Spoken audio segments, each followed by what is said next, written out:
Thank you, Deacon Paul, sa ating morning devotion. Magandang umaga po mga kapatid. Morning. So, we welcome you sa ating Sunday School. And bago tayo magpatuloy, let's come to the Lord in prayer. Dakilan namin Diyos, aming mabuting Ama. Indeed, Lord, we thank you and praise you for this day that you given to us. Thank you, Lord, for your abundant grace and mercy na patuloy naming natatamasa at ine-enjoy sa aming mga buhay at bilang isang iglesia. And we thank you for reminding us once again kung paano nagpakumbaba si Pablo at higit sa lahat ang aming Panginoong Jesucristo ay maging kami naman din dapat ay makitaan ng ganoong katangian. Hindi mag-rely sa aming mga sariling karunungan, aming sariling kakayahan, kundi sa iyong biyaya lamang na siyang nag-i-enable sa amin para makapag-perform ng mga gawain and makapanambahan kami ng naayon sa iyong kalooban. And this morning, Lord, we pray that would you forgive us, Lord, sa lahat ng aming mga kasalanan and give us a heart na tunay na naglilingkod at nakikinig sa iyong mga salita.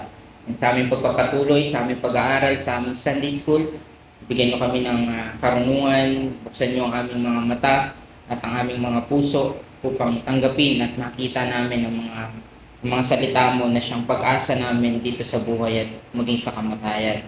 And wala kaming ibang hangad kung hindi ang maitanghal ang pangalan mo at kami bilang isang iglesia ay maging malusog at maging malusog na miyembro din naman ng bawat isa. Purihin po kayo, sa inyo po namin pinagkakatiwala ang lahat. Sa pangalan ni Jesus, ito yaking dalangin. Amen. Again, good morning po. Tayo po magpapatuloy sa ating pong pag-aaral sa ating Sunday School na What is a Healthy Church Member na galing sa libro ni Thabiti Anyabwili.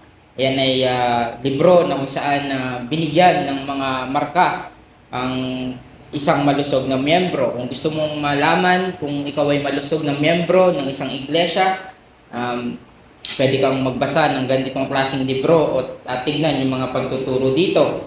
So baliktanawan lang natin saglit, no? Napag-aralan na natin yung unang marka. What is a healthy church member? A healthy church member is an expositional listener. So nakita na natin kung ano yung expositional listener. Kung gusto niyo ng review, you can watch our YouTube channel, yung mga lesson natin doon.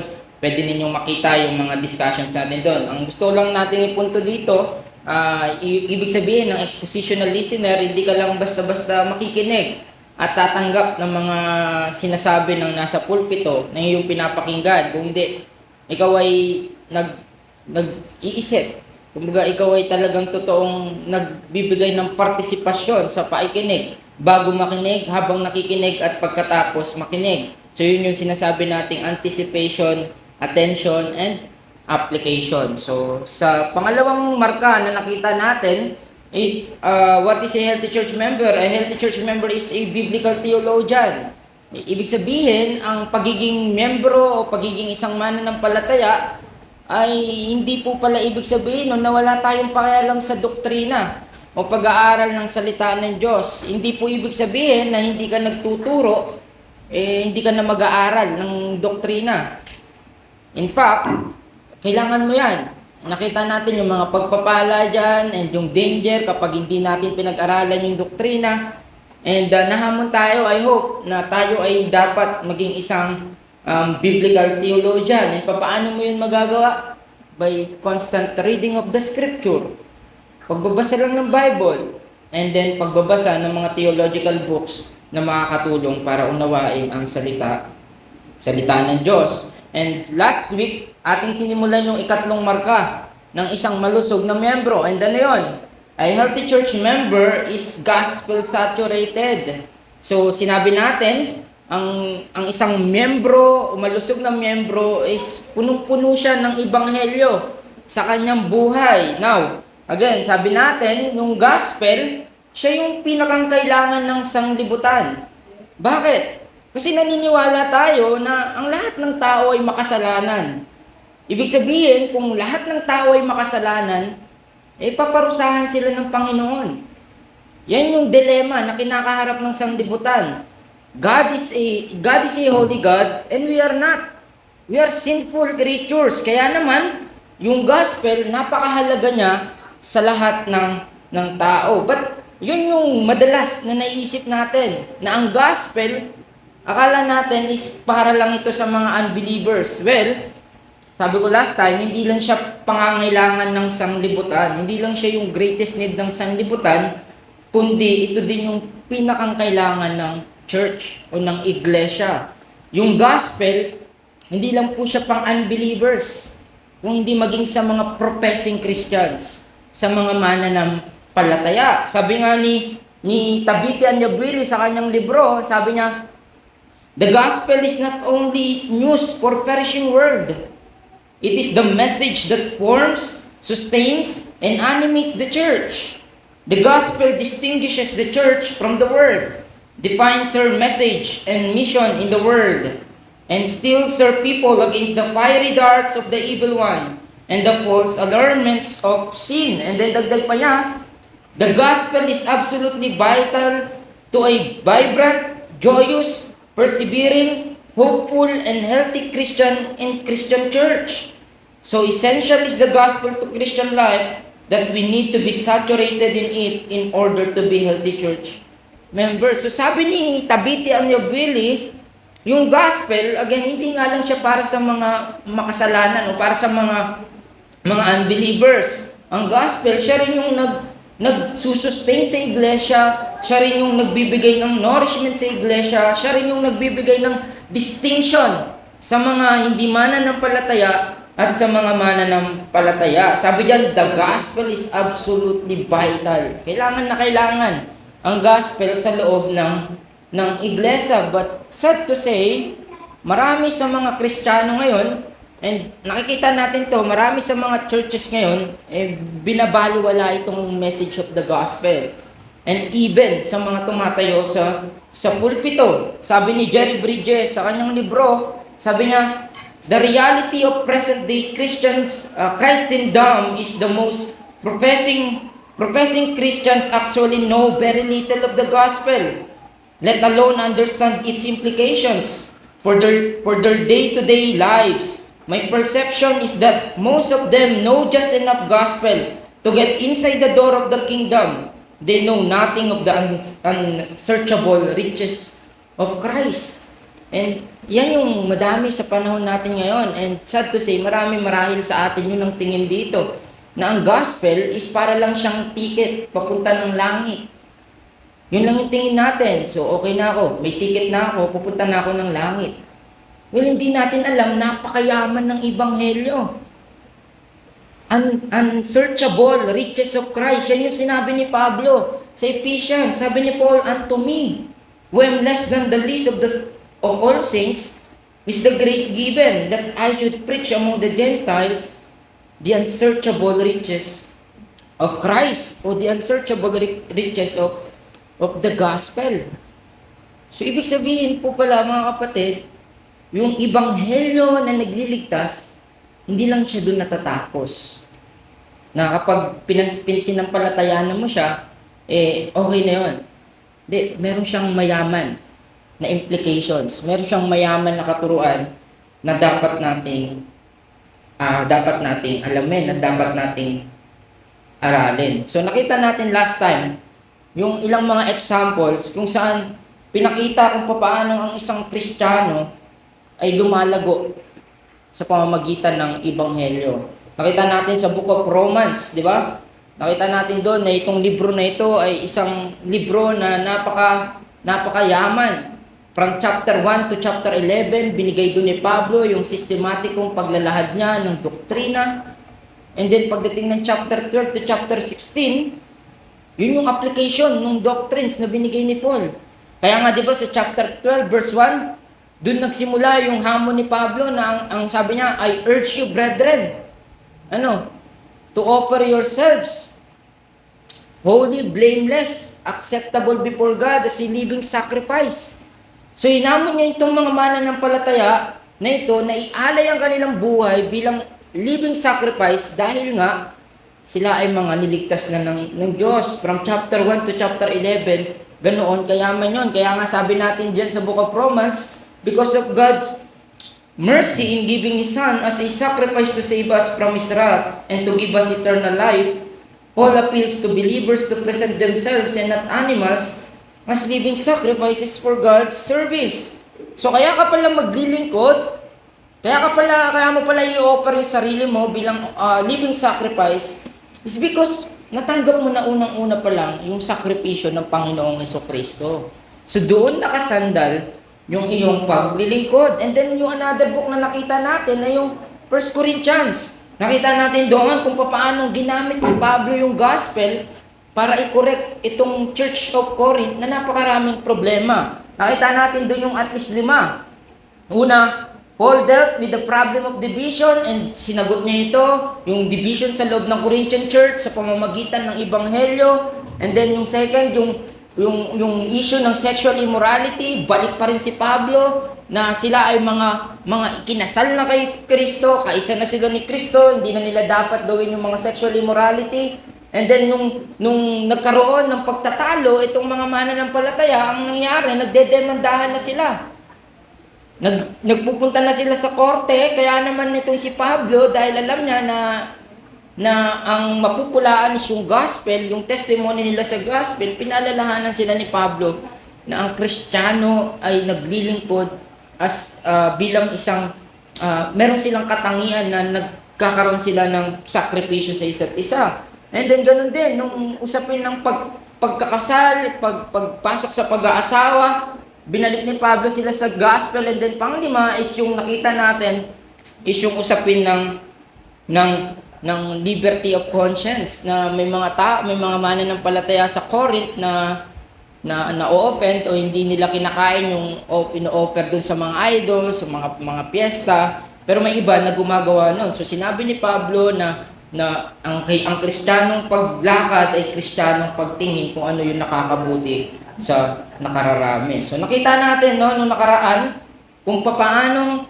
sa pamamagitan nito napakahalaga ng ebanghelyo sa buhay ng mga mananampalataya. Therefore, ito'y hamon sa atin na kung gusto nating maging malusog na miyembro, kailangan nating maging saturated ng gospel. Kailangan mapuno yung ating mga buhay ng ebanghelyo. Now, ang next na tanong, after nating makita yung mga bagay na yun, is the how. How then do we become gospel saturated? Brother Jan, sinabi mo, nakita natin, mahalaga yung pagiging gospel saturated bilang isang miyembro para maging malusog na miyembro tayo. Ang tanong ngayon is, paano tayo magiging malusog na miyembro? Well, unang-una dito, syempre, is this. To, very, very basic to, baka isipin niyo na naglolokohan lang tayo dito. Pero yan ang totoo. Alamin mo yung gospel. Gusto mong maging gospel saturated ka, you must know the gospel first. Kailangan mo maunawaan, ano ba yung gospel? So, very obvious ito, but alam niyo maraming professing Christians, hindi ito na uunawaan. Marami na umuupo sa church, matagal na silang nagsisimba, pero hindi talaga nila naiintindihan ano ba yung sinasabi nating ebanghelyo, ano ba yung sinasabi nating gospel. At marami meron ng unawa pero shallow. Babaw. Hindi na talaga nila binibigyan ng panahon. Well, para matulungan tayo, magandang maintindihan muna natin sa umagang ito is ano ba yung hindi ebanghelyo. So kung may ebanghelyo na sinasabi natin, kung may gospel na nagliligtas, ano ba yung hindi totoong ebanghelyo na narampant sa ating panahon ngayon? Well, itong mga punto na ito is kinuha ko kay Pastor Jurel, pero yung exposition niya is syempre sa akin at yung contextualization ito. Now, what the gospel is not? Ang unang-una dyan na dapat nating malaman na ang ebanghelyong hindi ay ito. The gospel is not a personal testimony or a message based on the wonderful life experience. Ang gospel, hindi yung testimony mo. Or hindi yung magandang nangyayari sa buhay mo, yung magandang pangyayari sa buhay mo. Ang gospel, hindi ito yung pag nag-share ka ng gospel, ang isi-share mo yung testimony mo. Na alam mo ba na binago ako ng Dati akong addict, naging na nalulung ako, tapos ngayon Kristiyano na ako. Nasaan yung gospel doon? Testimony mo yun. There is nothing wrong with the testimony of what God has done sa buhay ng isang mananampalataya. Pero nagkakamali tayo kung ang tingin natin na ang gospel is yung testimony natin. Wrong. Sabi ni Paul sa 1 Corinthians chapter 2 verse 2, eto, for I decided to know nothing among you except Jesus Christ and Him crucified. Yan yung gospel. Person and yung work. Jesus Christ and Him crucified. Christ and the cross. So wala hindi yung testimony mo. Dapat yung, alam nyo, magkaiba yung puno sa bunga. Yung testimony natin, yun ay bunga na lang ng naging ginawa ng Panginoon sa atin. Ang totoong gospel is yung ginawa ng Panginoong Jesucristo sa krus ng Kalbaryo. Sabi niya ulit sa 1 Corinthians, sabi niya, di ko pala nalagay. Sabi niya sa 1 Corinthians chapter 15 verses 1 to 4, now I would remind you, brothers, of the gospel I preach to you, which you receive, in which you stand, and by which you are being saved, that Christ died for our sins in accordance with the scriptures, that He was buried, that He was raised on the third day in accordance with the scriptures. So yung gospel is it talks about sa ginawa ni Christ na pagkamatay at muling pagkabuhay doon sa Calvary. So sa Calvary namatay siya sa cross and muli siyang nabuhay mula sa mga patay. So yan yung gospel. Kaya mag-ingat tayo na kapag nag-share tayo ng gospel na mas ina-highlight natin yung ating mga testimony kaysa sa ginawa ni Christ sa krus. So hindi po tama na kapag nakakarinig tayo ng mga transforming na life, na parang yung transforming testimony nila, marami yan sa Facebook, sa internet, may makikita, sasabihin agad natin, that's the gospel. No, that's not the gospel. Yun lang ay bunga ng ebanghelyo. At hindi dapat natin ngayon pinagpapalit. So pangalawa, yun yung una.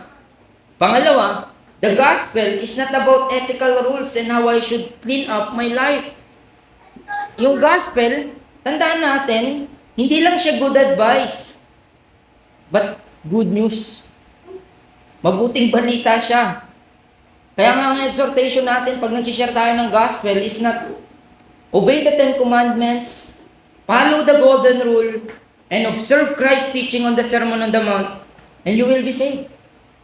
Hindi natin sinasabi yun, na sumunod ka sa 10 utos, sundin mo yung golden rule, sundin mo lahat ng utos ni Christ, and you will be saved. No. Ang ating pinapangaral ay hindi ganon. Ang sinasabi natin kapag tayo ay nangangaral is, repent from your sins and believe in the Lord Jesus Christ, and you will be saved. And yan yung sinasabi ni Paul sa Galatians chapter 2 verse 16 na ating pinag-aaralan.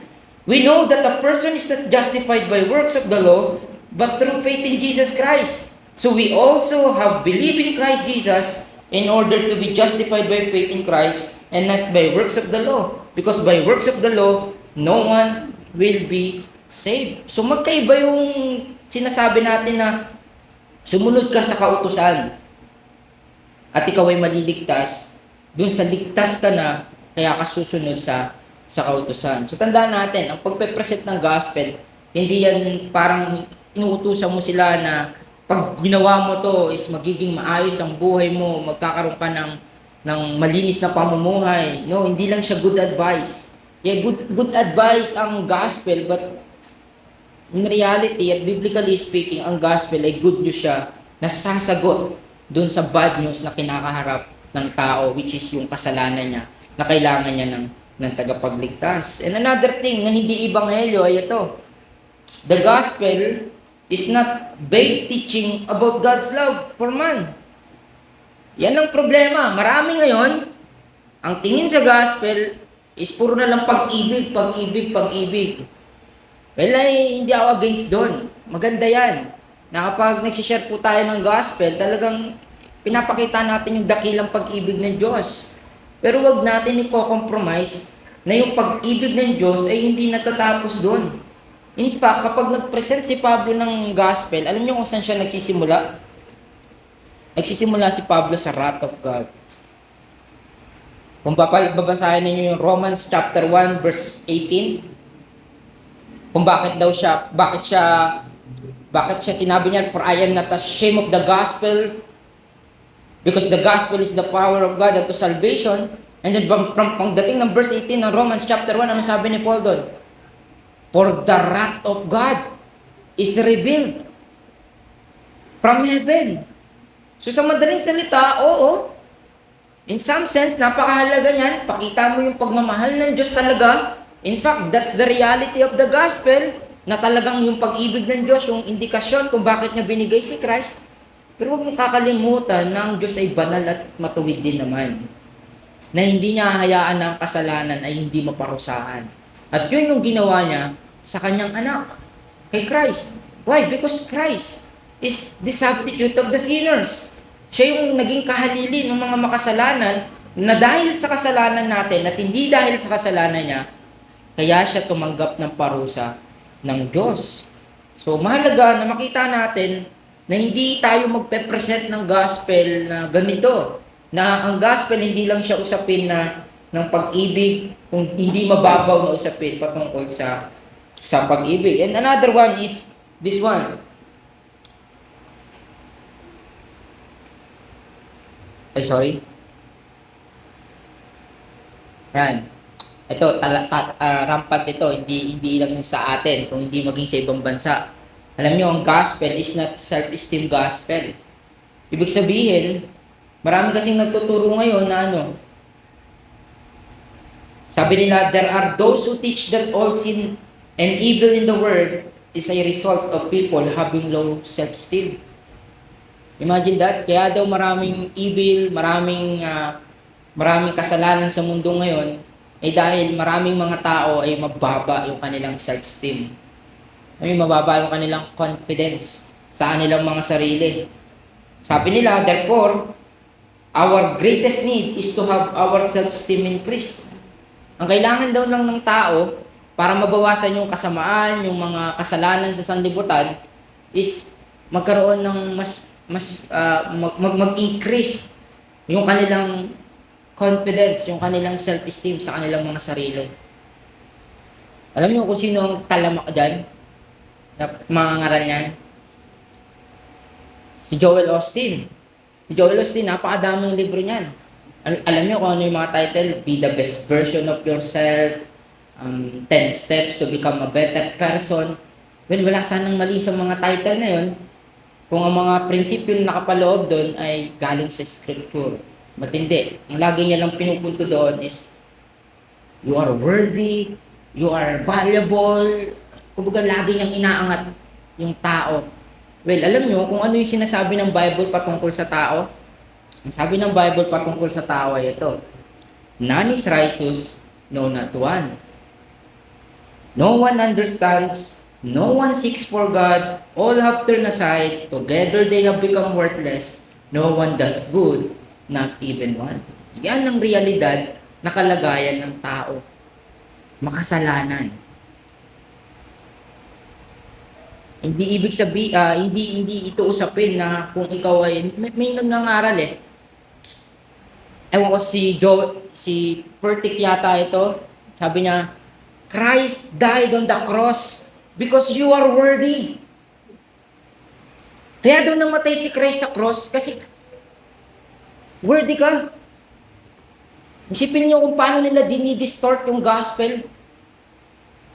Pinapakita lang dun kung gaano nila kamahal yung kanilang mga sarili. Self-centered. And dyan yung tao talaga eh. Makikita mo talaga yung depravity ng tao sa mga ganung pangangaral. Na imbis na itaas, imbis na i-highlight kung gaano tayo karumi, at kung gaano kadakila yung biyaya ng Diyos sa atin ng mga makasalanan, ang ina-highlight is yung kung gaano ka karapat dapat sa pagtanggap ng gospel. Hindi po ganoon. Kailangan munang makita ng tao kung gaano siya karumi sa harapan ng Diyos para ma-appreciate niya at makita niya kung gaano kadakila yung ginawa ni Christ sa krus.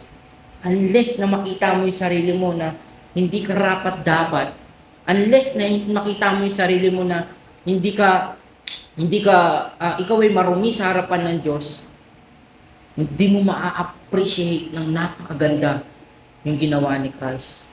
Kasi isipin mo, karapatan ko namang maligtas eh. Worthy naman ako eh.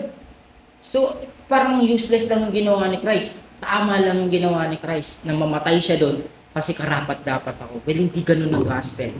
Ang gospel, dapat makita natin na hindi niya binubush yung self-esteem natin, kundi pinapakita niya kung gaano tayo makasalanan at kung gaano kadakila si Christ bilang ating tagapagligtas. So, what we need is not to boast our self-esteem but to receive the perfect righteousness of God through faith in Jesus Christ, whom God offered as a sacrifice for us. So, yun yung kailangan natin, yung perfect righteousness ni Christ, hindi yung ating pag-increase na self-esteem. And another thing is this, na hindi gospel, yan. The gospel is not prosperity gospel that teaches that God's will is for everybody to have perfect health, wealth, and success. Hindi po yan ang gospel. Hindi sinasabi ng Diyos na kapag naging mananampalataya ka at tinanggap mo itong gospel na ito, magkakaroon ka ng buhay na walang sakit, buhay na punong-puno ng karangyaan, at successful life in this world. Na kung ano yung tingin mo na batayan mo ng success ay mangyayari sa'yo. No, hindi ganyan. Hindi po kapag naging Kristiyano ka, wala ka ng sakit. Kaya natin patunayan ngayon yan. Sa atin dito, tataas ng uric acid, diba? May gout, malabo na yung mga mata, mahina na yung pandinig, di ba? Ibig sabihin, nagsisinungaling pala tayo kasi kung yung gospel is health and prosperity gospel, bakit hindi nangyayari sa atin yun? Pero buti na lang, hindi ganun. Ang gospel, hindi siya health and wealth prosperity na pinapangaral ngayon. Meron nga, di ba, nangangaral na sinabi niya, pastor siya, sabi niya, after 10 years, mangangalay ako kakabless ng mga sasakyan ng mga miyembro ko. Lord, bless mo tong Ducati na to, Mercedes-Benz na to, mga ganun. Well, hindi kasi yun yung usapin doon. Paano na lang ako na naka-SYM 115 na may tagas pa yung langis, di ba? Di ibig sabihin, yung gospel na kapit-kapit ko is hindi totoo. Magandaan natin. Ang usapin ng Ebanghelyo ay hindi pagkakaroon ng malusog at mayaman and successful na buhay dito. Sabi ni Pablo sa Corinthians, sabi niya, paano niya pinaresent kung kanyang buhay ay ito? Sabi ni Paul, but we have this treasure in jars of clay to show that the surpassing power belongs to God and not to us. We are afflicted in every way, but not crushed, perplexed, but not driven to despair, persecuted, but not forsaken. Sabi niya pa,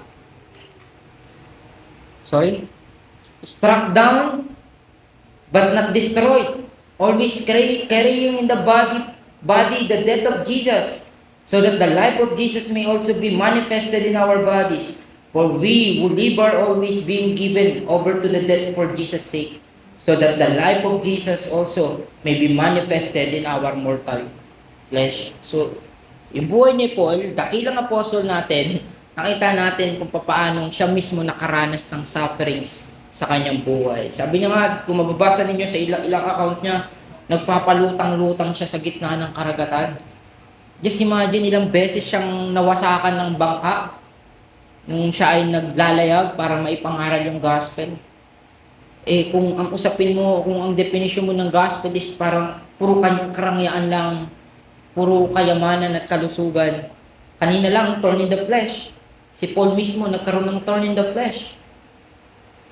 Di natin alam kung ano talaga ibig sabihin nun. Basta ang ibig sabihin nun, nagkaroon siya ng karamdaman, paghihirap, suffering. So ngayon, kung iniisip natin na kapag nakarinig tayo ng mga pangangaral sa Facebook, sa YouTube, di ba yan kasi yung rampant sa atin ngayon, and be sober pagdating dyan, mga kapatid. na maging maingat tayo na dinidefine natin ng gospel sa ganitong klaseng definition. No. Ang ganda-ganda ng gospel natin na sa kabila ng ating mga paghihirap dito ay tayo'y uuwi sa langit, punong-puno ng kagalakan at kabanalan. Huwag mong ipagpalit yung yaman na meron ka sa kalangitan dito sa temporal na meron dito sa lupa. And so, ako, teka lang. Tweeting slides pa. Alas 10 na. So, ngayon, depend lang natin saglit. Nakita na natin kung ano yung mga hindi gospel. Ngayon, what is the gospel? The word gospel means essentially, sabi ko kanina, good news siya. Ibig sabihin, ito yung balita na nag-a-address mismo sa problema ng tao. Kala kasi natin, ang problema ng tao ay sakit, kahirapan, mga problema na relationship. No, ang pinakang problema ng tao is ang problema ng tao hindi sa mga tao din, kung hindi sa Diyos. Yung trouble ng tao ay sa harapan ng Diyos. Why? Gaya nga ng sinabi ko kanina, ang Diyos, banal siya, righteous siya, at galit siya sa kasalanan. Ngayon, ang tao, anong ginawa ng tao? Ang tao, lumabag siya sa kalooban ng Diyos, sa mga utos ng Diyos.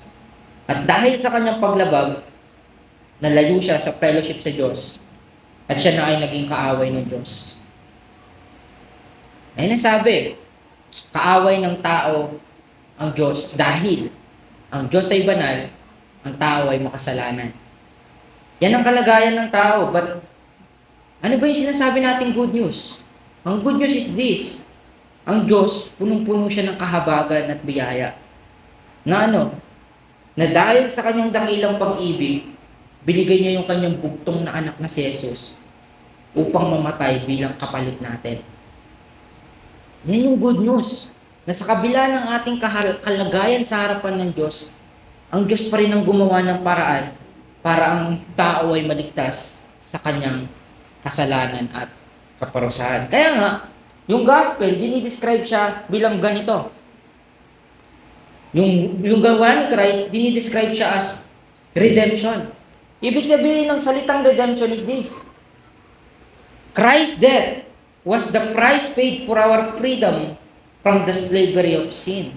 Alipin tayo ng kasalanan, pero dahil sa ginawa ni Christ, siya yung naging pambayad. At dahil doon, nagkaroon tayo ng kalayaan. Actually, yung slavery na word dyan, hindi pa nga yan enough eh. Ang sabi ng Ephesians, tayo ay patay sa kasalanan. Ibig sabihin, pag patay, walang magagawa. Pero dahil kay Christ, tinubos niya tayo. At ano yung pinagtubos ni Christ? Yung kanyang buhay. Yun yung tinatawag nating redemption. Na inalis niya tayo doon sa kalagayan natin bilang sadlak sa kasalanan at tayo kanyang niredeem. Hindi niya tayo niredeem sa pamamagitan ng silver or gold, kundi sa pamamagitan ng kanyang mismong buhay. And another one na dinidescribe ang gospel is this. Yung work ni Christ, tinatawag din siya na reconciliation. Ibig sabihin, through Christ's death, God has reconciled Himself to us, His rebellious creatures because of sin. The root cause of the hostility that exists between God and sinners is death. So, nung nilikha ng Diyos ang tao, meron niyang magandang fellowship. Tama? Si Adam and Eve, nung nilikha sa Genesis, nakakausap pa nga nila ang Diyos, naririnig nila ang tinig ng Diyos sa Garden of Eden. They have a good standing and they have good fellowship with God. Pero dahil sa kasalanan, nawasak yon, nawala yung fellowship na yon. But because of Christ, dahil sa gospel, sa ginawa ni Christ, yung nasirang ng fellowship ng tao at Diyos, na-reconcile.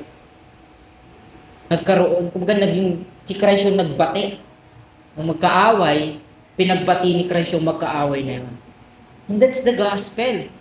Yung dati mong kaaway, yung dating ka-fellowship mo na nagkaaway kayo, dahil sa Ebanghelyo, nagkaroon kayo ng pagbabate. Yan yung ganda ng gospel na meron tayo.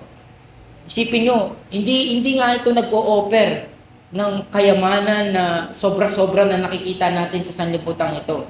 Pero ang ino-offer nito, magandang relasyon sa Diyos. Kung papipiliin ka, anong pipiliin mo? Magkaroon ng kayamanan? Sumikat? Sa mundong ito? Pero kaaway mo ang Diyos? Or wala ka ng mga bagay na yun, meron ka enough lang, kumakain ka, meron kang masusuot, tahanan, nakakapag-aral ka, and you have a good relationship with God. So, ganda ng gospel natin. Yan yung ebanghelyo na pinanghahawakan natin. At yan yung ginawa ni Christ. And another one, last one, na dinidescribe ang work ni Christ is the word propitiation. Pag sinabing propitiation, God's wrath is a peace so that He can deal justly with sinners in terms of His love rather than in terms of His wrath. So dahil sa ginawa ni Christ na pagpapalubag loob sa galit ng Diyos, kapag tinitignan ka ng Diyos ngayon, hindi ka niya na nakikita bilang makasalanan. Alam niyo kung ano nang nakikita sa'yo ni Christ, ay ng Diyos? Pag nakikita ka niya, tinitignan ka niya, yung katuwiran ni Kristo na binihis sa'yo. And anong sabi ng Panginoon nung binaptize si Christ sa Jordan of River? Anong sabi ng Panginoong Diyos doon? This is my beloved Son, on whom I am well pleased. Lugod na lugod ang Ama kay Kristo. And dahil ikaw ay na kay Kristo na, because of the gospel, kapag tinitignan ka ng Diyos, alam niyo kung anong sinasabi ng Diyos? This is my beloved Son, on whom I am well pleased. Kapareho ng pronouncement na yun ng Diyos Ama kay Christ, kung ikaw ay na kay Kristo na because of the righteousness na meron ka dahil kay Kristo. Diba, nabanggit ko ito sa isang sermon last time, yung pinangaral ni Jonathan Edwards na ang title niya is Sinners in the Hands of an Angry God. Nangaral siya noon, and alam niyo, pinangaral niya yun, hindi siya bombastic na galit ng Diyos sa inyo, makasalanan kayo, hindi siya gumaganon. Halos binabasa niya lang ng tahimik. Let me give you siguro yung homiletics na yun, siguro may hahalin tulad natin with Pastor Arnel. Pastor Arnel, di ba, napaka-cool lang niya. Ang alumanay lang, di mo maririnig na sumisigaw yun. Pero alam niyo kung ano yung tanggap ng tao nung pinangaral yun ni Jonathan Edwards? Nagtatago sila sa upuan. Habang naririnig nila yung sinners in the hands of an angry God. Nang malumanay ng pinapangaral. Kasi nakita nila na sabi ng Bible, nakakakilabot na mahulog ka sa kamay ng galit na Diyos. Wala nang iba pa na mas nakakakilabot sa buhay na ito kaysa ang mahulog ka sa kamay ng galit na Diyos. But we thank the Lord. We thank God. Because of the gospel, because of Christ, na our propitiation, yung galit ng Diyos na laban sa atin, ay nawala na. At tayo ngayon ay tinitignan niya na bilang mga anak. Kaya nga yung iba, ginawan ng title yung kanilang mga sermon na sinners in the hand of a loving Father. Baga makasalanan na naligtas sa biyaya sa kamay ng mapagmahal na Ama. Yan yung kalagayan natin because of Christ. So yan yung tatlo na nakita natin. The work of Christ is described as propitiation, as redemption, and as reconciliation. So our lesson this morning is this. Yung gospel, ito yung mensahe na dapat nating matutunan and dapat nating kagalakan upang tayo rin naman ay maging malusog na miyembro ng iglesia. So napakayaman ng gospel, mga kapatid. Surface pa lang yung ating nakita. Pero nakita na natin na yung mensahe ng ebanghelyo ay dapat mong makita at matutunan.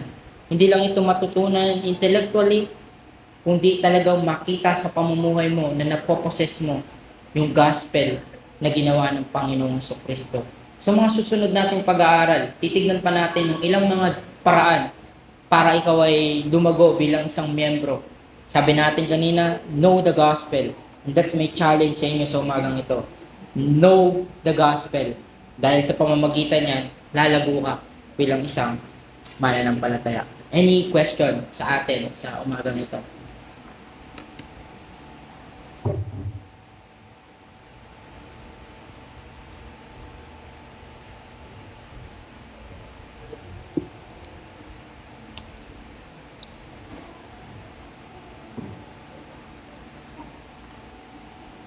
Any question? Yes, Brother Eric. Thank you, Brother John, sa restaurant for this today. Napaka-healthy talaga, no? We give credit to Pastor Juren, no?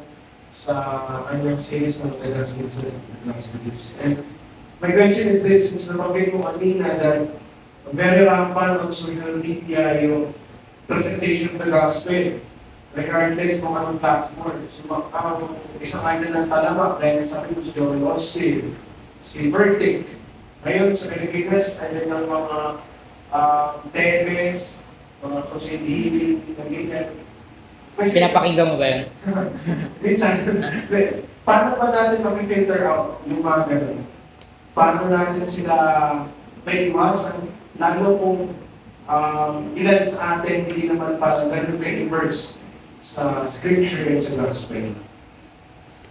Thank you, Brother Eric, no, sa question. Totoo yun na marami talaga, lalo sa atin ngayon na nasa modern technologies na tayo, alam natin na napakarami na nating paraan para ma-access yung mga bagay na yun.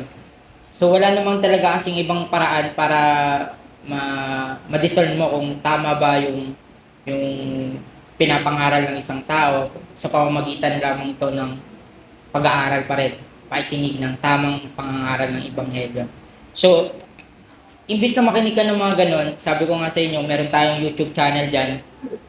Kaysa maubos yung load nyo, yung oras niyo sa pakikinig ng mga ganon na unbiblical teachings about the gospel, the prosperity gospel, then you can watch yung mga pinag-aaralan natin sa Sunday School, pinag-aaralan natin, mga preachings natin. Yan yung purpose niyan, mga kapatid. Kung bakit din-desire ng church na magkaroon ng recorded na video yung ating mga pangangaral dito sa ating iglesia para naman sa mga miyembro na sa atin ng mga hirap na makasabay sa pag-aaral dahil may mga ginagawa or marahil hindi nakaka-attend, you can watch yung mga pinag-aaralan natin para makasabay tayo kung paano nag-grow ang iglesia. Kasi kung kung hindi tayo sasabay sa mga ginagawa ng iglesia, talagang mahihirapan tayo sa ating sa pag-discern ng mga truths and error sa ating kinakaharap. So, ang encourage ko sa bawat isa, iwas talaga sa mga ganong paikinig. Huwag tayong makinig ng mga alam natin na hindi naman biblically rooted o hindi totoong mga pagtuturo. Iwas-iwasan natin yon kasi talagang kapag madalas kang nakikinig doon, hindi mo alam na tatangay ka na pala ng pangangaral nila. Halimbawa, bigyan kayo ng halimbawa, pag lagi kayong nakikinig kay Eli Soriano at hindi kayo ganun ka-rooted sa pinanghahawakan nating doktrina bilang mga mananampalataya dito, I think may malaki ang chance na matangay kayo ni Eli Soriano. Napakagaling niya, napakagaling niyang apologo, napakagaling niyang teacher ng salita ng Diyos. Pero kung ikaw ay nag-aaral, alam mo yung mga tama at alam mo yung mali, I think kaya mong i-discern yun. Pero kung lousy ka, wala kang time sa pagbabasa ng scripture, wala kang time sa pag-aaral ng mga doktrina, hindi na ako magda-doubt na dumating yung time na masisway ka ng mga ganong bagay. Kaya nga, di ba, yung sabi ni Peter, ang hamon niya sa mga mananampalataya doon is maging sober, maging vigilant sila, dahil lang dyan yung kaaway. Madali niyang sasagpangan yung mga mahihina na hindi naman mahihina sa pananampalataya, kundi yung mga walang pakialam pagdating sa kanilang mga pinapanampalatayanan. So, lalo sa mga anak ninyo, mga anak po natin dito na kumakapit na ng social media, alam nyo na ang dami na yan. Kung hindi nyo sila tuturuan ng mga prinsipyo na nakarooted sa scripture, iba ang magtuturo sa kanila at huwag nyong expect na ang matututunan nila ay biblically sound dahil hindi galing sa inyo. So, napakalaki na po ng responsibilidad talaga ng bawat isa sa atin, lalo sa mga magulang dahil dyan sa social media na yan, dahil napakadaling madaya sa panahon natin, yun. Yung tatlo dyan sa likod na yan, lagi ko silang nire-remind na huwag silang palaging nakatutok sa cellphone, kundi magbasa sila ng scripture. Yes, any question pa po? Anything gusto ninyong i-add?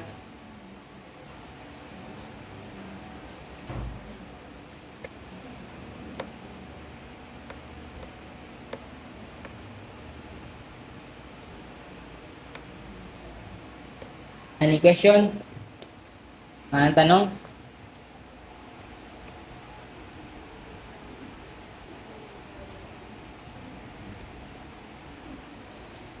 Okay, so kung wala na po, tayo pong atin pong ipagpapatuloy yung ating pag-aaral sa darating sa next Sunday, Lord willing, at titignan natin yung ilang pang mga paraan kasi sinasagot natin yung how, ilang mga paraan pa para tayo ay maging gospel saturated bilang mga miyembro ng iglesia nito. So, tayo pong lahat ay manalangin. Let's pray. Maraming Diyos na dakila at mapangyarihan sa lahat. We thank you, Lord, sa natapos namin pag-aaral ngayon sa aming Sunday School. Maraming salamat po dahil nakita namin yung yaman ng gospel. Nakita namin na bilang mga mananampalataya, ito rin pala ay pangunahin naming pangangailangan. In fact, necessity ito, vital ito sa loob ng iglesia. Bilang mga miyembro ng iglesyang ito, dalangin ko po na hamunin nyo ang bawat isa na maging seryoso at tunay na mahalin ang gospel na daladala namin, Panginoon. At hindi namin ito tingnan bilang isang ticket lamang papunta ng langit, kung hindi isang katotohanan na magiging pag-asa namin dito sa buhay at sa maging sa kamatayan namin. O Panginoon, ang aming pinag-aaralan sa aming Sunday School ay lubhang napakaganda. Kaya naman ikaw ang patuloy na magpaunawa nito sa amin at maging ang pagkakayahan namin na may apply namin ito sa aming mga buhay ay sa inyo po namin pinagkakatiwala. Mahabag ka sa bawat isa at sa inyo ang pinakamataas na sa iyo ang pinakamataas na papuri at pagsamba sa umagang ito. Lahat ng ito ay aking samo dalangin sa pangalan ni Jesus. Amen.